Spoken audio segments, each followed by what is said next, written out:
On LinkedIn last year, we saw that about 1 in 7 jobs were remote, and now that's down to about 1 in 11. The laptop class is living in La La Land. It's messed up to assume that yes, they have to go to work, but you don't. Quiet cutting done right is a great way for employers to have that employee engagement, employee satisfaction. If the quiet cutting is done the wrong way, it impacts the reputations for employers as well. The biggest market is the labor market. If you look at what employers do, where their budget is, it's mainly going to labor. Employers are hesitant to lay off workers because of their recent experience with labor shortages. So there aren't as many of those opportunities for folks who are trying to break into those roles.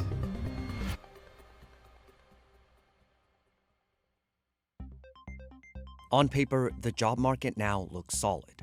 Unemployment hit a 54-year low at 3.4% back in January of 2023. And U.S. employers added 2.7 million people to the payroll in 2023 alone.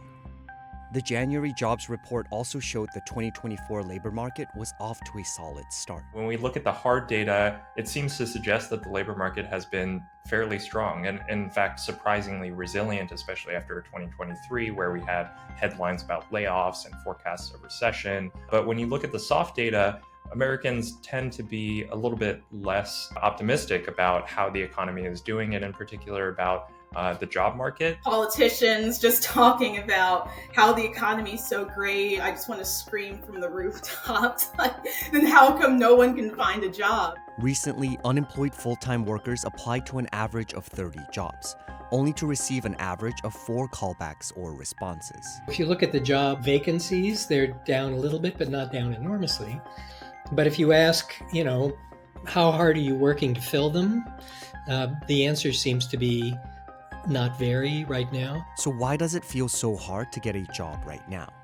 And is the U.S. labor market as strong as it seems? Hi, my name is Jenna Jackson. I'm from Ardmore, Pennsylvania, in the suburbs of Philadelphia. This job market is like the craziest that I have ever seen. I was frustrated just with how my job search process has been going. I haven't quantified how many applications I've applied to. It would be a little depressing, I feel, at this point to quantify it. But it was definitely in the hundreds at least. 55% of unemployed adults said they were burnt out from searching for a new job. Younger generations were impacted the most, with 66% complaining of burnout stemming from job search. Looking for a job can be a full-time job. There's a lot that goes into it. Filling out applications online can be tedious and can be time-consuming and can be really stressful. Every day just feels like Groundhog Day. You're waking up doing the same thing. When I looked at the data, if you just applied to a job through a job board, the odds of you getting hired were about 3%. So you got to apply to a lot of different jobs in order to have a chance to get them. And you're going to get lots and lots of just no responses. And it's exhausting if you do that. A 2023 study from Glassdoor revealed that mentions of applicants being ghosted by their prospective employers grew substantially since before the COVID-19 pandemic. We often hear from job seekers that they send out tons and tons of applications and they don't even hear back. And that can be very emotionally and mentally taxing. It's unprofessional as well. It's like, especially if you're going to take the time to do an interview with them, you can at least let them know. And I think it's because of technology. It's easy to put up a job and so many people can see that job. So when you get such an overwhelming response, it's often very difficult to get back to every single solitary candidate. Certainly during the Great Resignation, when the market was at a fever pitch, companies were being ghosted by candidates, which is something that hadn't happened as much in the past. So we've seen it happen on both sides of the fence, and I think a lot of it is caused by just sheer volume. The time it takes for a company to hire an employee also hit an all-time high, at an average of 44 days during the first quarter of 2023.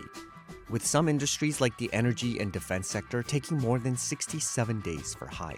The application process has been getting longer and longer with going through multiple rounds and doing assessments. My worst experience so far was with a large financial institution where I had a phone screen with them, and I also had a Zoom interview with one of the team members.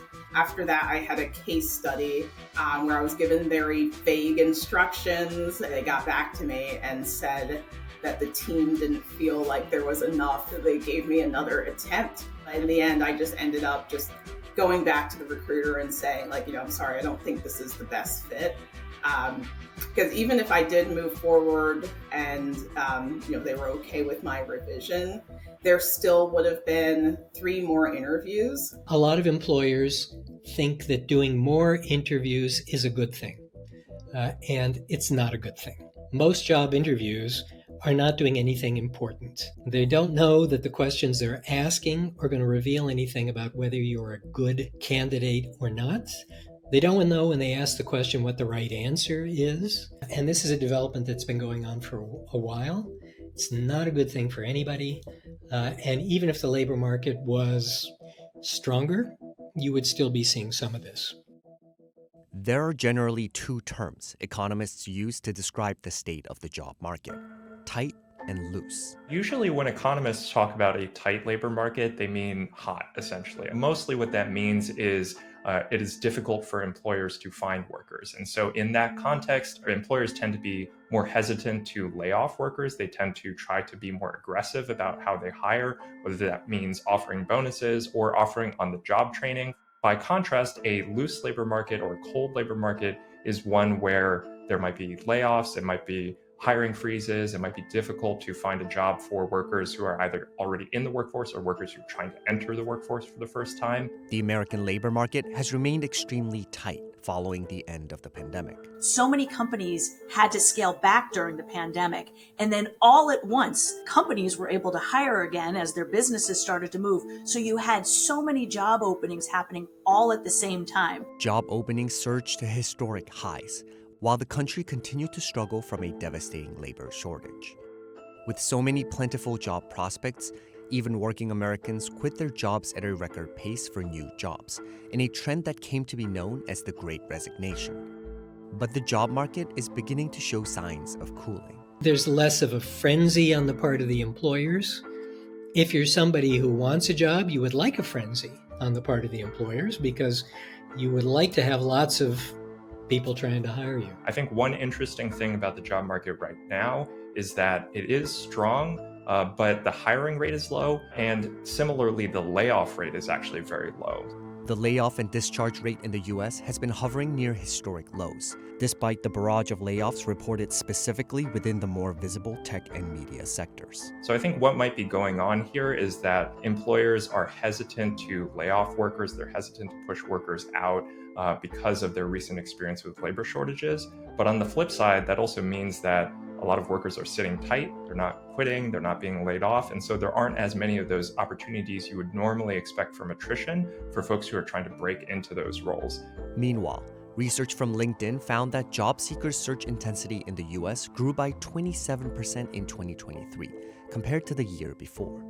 In 2022, there was 1 open job for every active applicant on the LinkedIn platform. By 2023, the ratio turned to 1 job for every 2 active applicants. Right now in the marketplace, what we're seeing is both employers and employees being a little bit more selective. Everybody's taking a little bit more of a measured approach right now, being a little bit more selective in their choices, and that's why we've seen a little bit of a cooling in the marketplace. However, experts reassure that the cooling labor market is no reason for concern yet. It is important to have a perspective that's a little more historical on this. You know, if you're hunting for a job right now and you can't find one, it looks like a lousy job market to you. But compared to your parents' experience, it's a great job market. I think that sentiment is outcomes minus expectations. So in 2021, 2022, there were labor shortages, companies were hiring very aggressively. And so even if 2024 is shaping up to be a relatively healthy labor market, by recent comparison, it doesn't feel quite as strong. A cool down in the labor market was also what the Federal Reserve had intended with its series of interest rate hikes. If you are the Federal Reserve and you want to slow the economy down, that means you want to slow the markets down a bit. The biggest market is the labor market. If you look at what employers do, where their budget is, it's mainly going to labor. So you can't easily cool the economy down unless you cool the labor market down. Experts also noted that the health of the labor market will largely rely on where the economy is headed next. If the economy does slow down more significantly in 2024, if we see a recession in 2024, the labor market can be somewhat resilient, but it can't fully buck the broader economic trends. And so that's definitely something we want to watch out for in 2024. It's not a guarantee that the job market is going to remain as strong. Broadly speaking, we might have some optimism about the economy. That doesn't necessarily mean that the job search is an easy process. I guess the big thing I would say is it's not you. It's not you. It's happening to hundreds of thousands of people at the same time. And it has to do with what's going on in the bigger economy. It has to do with uncertainty, but it also has to do with a lot of quirkiness inside employers about how they handle hiring these days. It's definitely difficult out there, but I just encourage you not to give up and still keep diving into your network and stay tight with family and friends, just to give you, the emotional support that you might be lacking at the moment, and to give you that confidence that you can do it.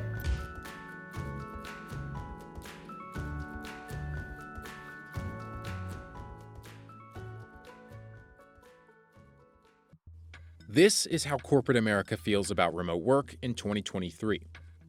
The laptop class is living in La La Land. It's messed up to assume that yes, they have to go to work, but you don't. It's not just a productivity thing. I think it's morally wrong. Listen, it doesn't work for young kids. It doesn't work for spontaneity. It doesn't really work for management. And this is how the corporate world felt about remote work in 2020, during the height of COVID-19. The biggest advantages, I think, are access to large pools of talent who don't live around the big cities and aren't willing to move there. Since we've all been forced into being remote now for 9 months, I think we've realized that if you have somebody in a particular location who's willing to work the hours to be able to collaborate, you can do it very effectively. So it's changed how we thought about hiring. Let's pause here. Notice something? In fewer than 3 years, corporate leaders have reversed their approach to remote work, and it seems like this tactic has been working. The latest data from the Census Bureau found that fewer than 26% of U.S. households still have someone working from home. That's down from 37% in early 2021. So the reason we're having this entire conversation about remote work dying is, first of all, because we kept thinking that we're going to bounce back to quote-unquote normal. When the pandemic started and we had people working from home, the idea was this is very temporary and we were all going to come back. So really what's changed the discussion about remote work is the slowdown in the labor market. There are a lot of employers out there who had suspicions about remote work from the start. And you can see that kind of by the timing of when people actually went to being remote during the start of the pandemic. So the concerns that employers had about remote work were present all during the Great Reshuffle, but they didn't really have much of a choice. But with the emergency orders expiring for the pandemic this year, now they can actually start to bring people back and address some of those concerns that they might have about productivity.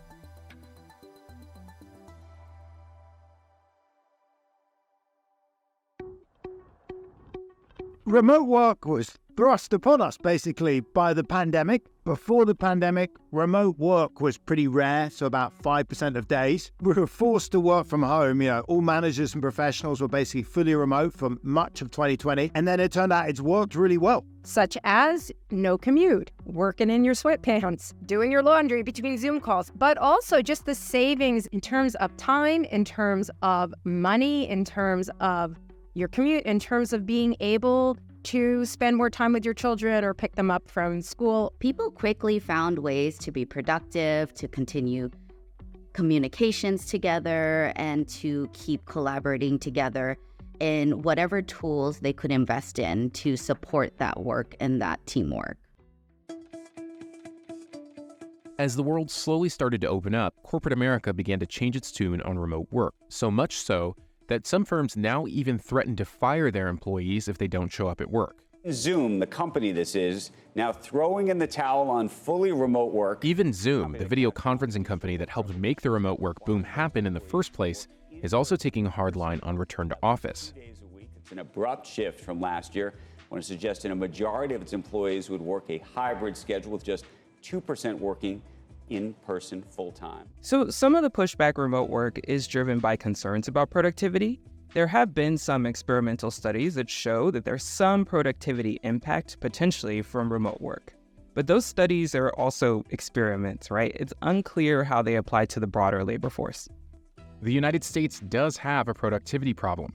Before the second quarter of this year, the country had experienced 5 consecutive quarters of year-over-year declines in worker productivity. In fact, a major study that Professor Nicholas Bloom co-authored found that fully remote work led to productivity declines of about 10 to 20% when compared to fully in-person work. Now, the other important thing in the study is we pointed out, look, what firms care about ultimately is profitability. And it turns out that if you have an employee that's remote, you also save a lot of costs. So you're saving about 10% less overhead because you don't have an office. And then you can hire these folks, maybe nationally or internationally, maybe save another 20, 30, 40%. Remote workers, they may be 5, 10% less productive, but they are so much cheaper that it's profitable for firms to have many teams, many employees remote. If you're coming with the stat to protect yourself, to put the positive narrative for people to return to work, I'd like to think, what were the productivity like when people were all working from home, when you're not allowed to have any face-to-face worker at all, right? So now you're spinning it in your favor. So I'd like to challenge that. If the employee can perform their duties and handle their responsibilities, they should be encouraged to work from wherever it makes them feel as excited about life as possible. I camped in Key West for 3 weeks. I was in North Dakota in February. I've been up and down the coast of California. I've been to our national parks. For me, that's where I feel best working, and that's where I've gotten my best work done. I believe we can work from anywhere. My name is Susan Parazuli. I used to work for JP Morgan and Chase. It was all remote, but once they changed their policy to come to office, that was in Plano, Texas, but I live in California. So I decided not to move out there because of my kids. I have 2 school-going kids. I have to manage work-life balance as well. That was the reason why I quit my job. JP Morgan had given me 45 days of time frame to find another job. And I applied for some other companies and found a remote job with Leidos. So I have been working remotely with Leidos as a senior system analyst. Parajuli is not alone in his choice to quit rather than return to an office setting. Finding a fully remote job, though, is getting more challenging. New research from Indeed found that job postings are declining faster in metropolitan areas where many jobs can be done remotely. A similar trend is playing out on LinkedIn as well. So on LinkedIn last year, we saw that about 1 in 7 jobs were remote, and now that's down to about 1 in 11. But over this time, we've also seen an inversion. Now we see about 1 in 7 jobs being hybrid, coming up from 1 in 11 last year. So we're seeing more folks coming back into the office, but they are not coming back into the office 5 days a week. Many employers are strong-arming their team members and that they would love remote work to die faster. As a result, I do see that remote work is quote-unquote slowly dying and becoming more competitive to get. The pandemic-induced shift to remote work has raised concerns about the future of commercial real estate, especially office spaces. The latest report from McKinsey Global Institute suggests that remote work threatens to erase $800 billion from the value of office real estate in 9 major cities around the world. Other experts say the empty offices created by remote work in various cities are also leading to what's been called the, quote, urban doom loop. The problem does start with the office demand, right? And we've seen with the advent of remote work and hybrid work, a dramatic reduction in office demand over these past 3 years that has led to rising vacancy rates and in fact to all-time high vacancy rates in the office market right now. And that does put downward pressure on the valuations of these offices. You mentioned that they're down, probably 20, 30% already. They're likely to fall by more. And that causes downward pressure on property tax revenues, because for a lot of cities, office tax revenues is a big chunk of their tax revenues, often as much as 50%. Some of that is coming from office, maybe 20%. So maybe 10% of overall tax revenues for cities comes from office. If those offices lose about half of their value, tax revenues fall, and that creates a huge hole in the budget. So, like everything, there are going to be winners and losers as we transition to a world where we have remote work as a permanent feature. One of the potential losers is commercial real estate, in part because offices aren't needed as much, or they're not needed at all. So commercial real estate may be a loser for remote work. We may also be concerned about businesses that support workers who come to the office. So think about your food trucks, your laundry services, all of these businesses that are centered around folks coming into the office 5 days a week. They may face difficulties when that's not happening as much. Commercial real estate is problematic in a number of big cities, but there are a lot of people now who are saying that we need to bring people back to the office because our commercial buildings are empty, which is a little bit like saying we need to have people use the horse and buggy because cars are going to wipe out that industry. We have to understand that the world has changed. Our ways of working have changed, and we can't go back to an old, outdated way simply because we are being motivated by commercial real estate. Commercial real estate needs to rethink. We've already seen in some cities that it's being converted, it's being used for other purposes, some of it's being converted into residential housing, and we're going to have to get much more creative about what to do with those empty buildings. If you're pushing your employees to come back to the office, you got to make sure that they're coming back to the office for something other than meetings. I don't think we ever will bounce back to those pre-pandemic days. What I do think we will see, and we are already seeing, is that there is a benefit to also being in person. And that's why we're seeing companies first saying come back 1 day a week, 2 days a week, 3 days a week, maybe 4 days a week even. But I do think that the old school 5 days a week, 40 hours on the premises, I do think that's dead. I don't think it's coming back. I'm a family person, and most importantly, I can save multiple hours by working from home by saving commute hours, and which I can give to my family. I can give those hours for myself, which has been benefiting a lot, and I always prefer to do remotely. Work from home is here to stay. If you're concerned about it, the best thing to do is figure out how to make it work, because it's definitely not going away.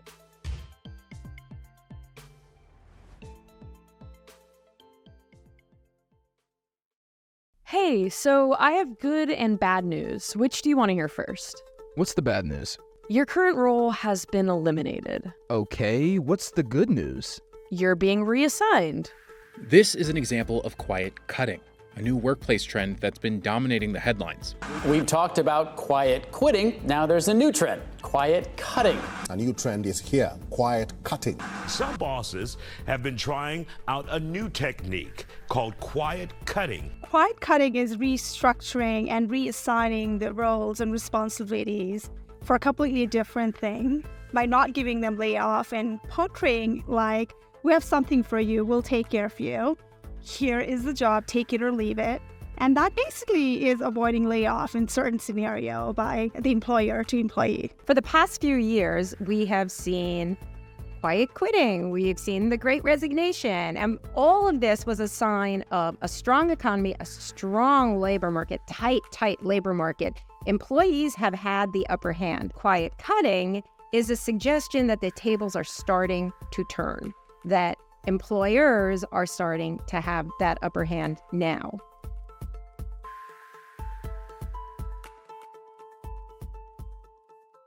Quiet cutting is just a buzzword term, but reorgs, when a company reorganizes their internal system and teams, is not new. It's not a new concept.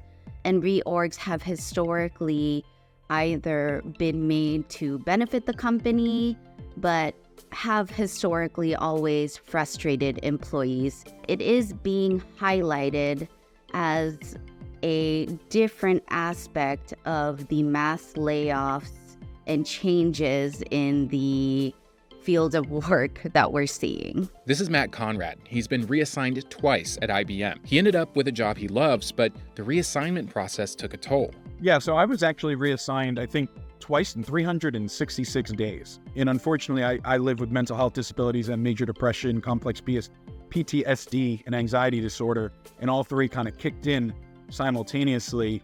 And I started having panic attacks on really a twice-a-day basis, and ended up taking short-term disability to make sure I protected my mental health. IBM isn't alone in having employees reassigned to new roles.